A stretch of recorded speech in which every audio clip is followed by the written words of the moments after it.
চম্পাহাটি থেকে সেদিন একটা লোকাল ট্রেন ছেড়েছিল জানেন, শিয়ালদা হয়ে সেই ট্রেনটা যুবভারতীতে এসে থেমেছিল এবং সেই লোকাল ট্রেনটার আজ গন্তব্য শহরের একটি 5 তারা হোটেল এবং সেই হোটেলে গলায় আইএসএলের মেডেল এবং হাতে আইএসএল শিল্ড।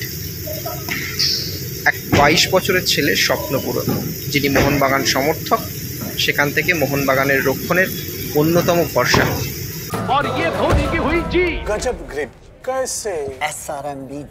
SRMB TMT बार की विन ग्रिप टेक्नोलॉजी सीमेंट के साथ बनाए मजबूत पकड़। Grip is important. এতক্ষণে নিশ্চয়ই নামটা বুঝতে পেরে গেছেন, দীপেন্দু বিশ্বাস।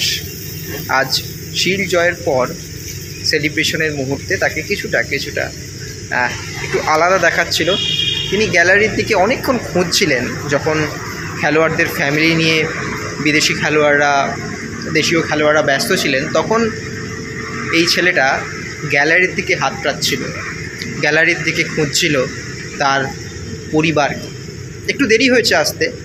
দীপেন্দুর বাবা তিনি এলেন মাঠে, দীপেন্দুর সঙ্গে ছবি তুললেন এবং একজন সমর্থক তার ফুটবলার হয়ে ওঠা ধীরে ধীরে, এবং সেই লড়াইটা তার পরিবারের সঙ্গে তিনি লড়েছেন এবং সেখান থেকে আজকে মোহনবাগানের এই দুরন্ত জয়। সেই জয়ে যখনই মোহনবাগান দরকার পড়েছে, যে জায়গায় দরকার পড়েছে, সেখানে দীপেন্দু বিশ্বাস কিন্তু অন্যতম ভরসা হয়ে উঠেছেন। ওই চম্পাহাটি লোকালে চেপে, চম্পাহাটি থেকে ওই লোকাল ট্রেনটা চড়ে সেদিন ডুরান্ড কাপ ফাইনালে যে ছেলেটা জয় মোহনবাগান বলতে বলতে এসেছিল, আজ তার নামেই মোহনবাগান গ্যালারিতে দীপেন্দু বিশ্বাস আমাদের ভরসা নামে স্লোগান ওঠে। এটাই বোধহয় সাফল্য, এটাই বোধহয় সাফল্যের চাবিকাঠি, যে চাবিকাঠিটা দেখে দীপেন্দুর মতন হাজার হাজার উঠতি প্রতিভারা তারা অনুপ্রাণিত হতে পারবে। আজ কি বললেন শিল্ড জিতে, সেই কথা শোনাবো এবং তার পরিবারের সঙ্গে কিছু বিশেষ মুহূর্ত দেখে নেবো আপনার সঙ্গে।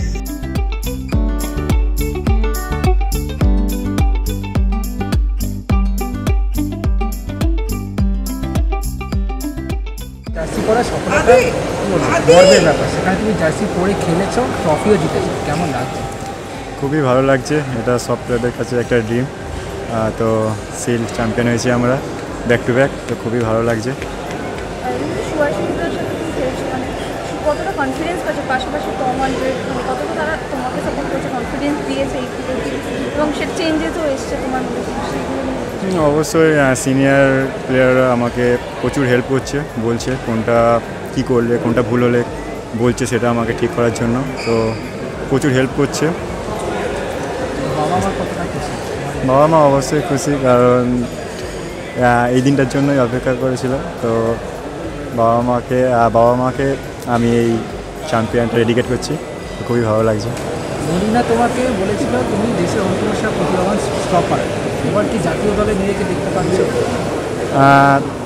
তেমন কোনো না, নিজেকে ভালোভাবে আরও করছি, খেলার চেষ্টা করছি, আরও ভালো খেলতে হবে। তো অবশ্যই যদি কোচের নজরে পড়ে ইন্ডিয়া টিমে, তো অবশ্যই চেষ্টা।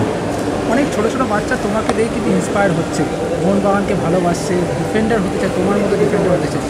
ছোটো ছোটো বাচ্চাদের জন্য তোমার কী অবস্থা? অবশ্যই ওরা হার্ডওয়ার্ক করুক প্র্যাকটিসে, তো সাফল্য পাবেই। শুধু hard work and practice and discipline. এবার তো একটু ছুটি, তাহলে কী করবে ছুটির মধ্যে? অবশ্যই এখন ফ্যামিলির সাথেই ছুটি কাটাবো, তারপরে আবার দেন টিম। আজকে যুবভারতীতে যে মুহূর্তটা সাক্ষী থাকলে কেমন লাগে? খুবই ভালো লাগলো শিল্ড চ্যাম্পিয়ন হয়ে। এই দিনটার অপেক্ষা ছিল যে শিল্ডটা কবে পাবো, সো খুবই ভালো লাগছে। Extra time.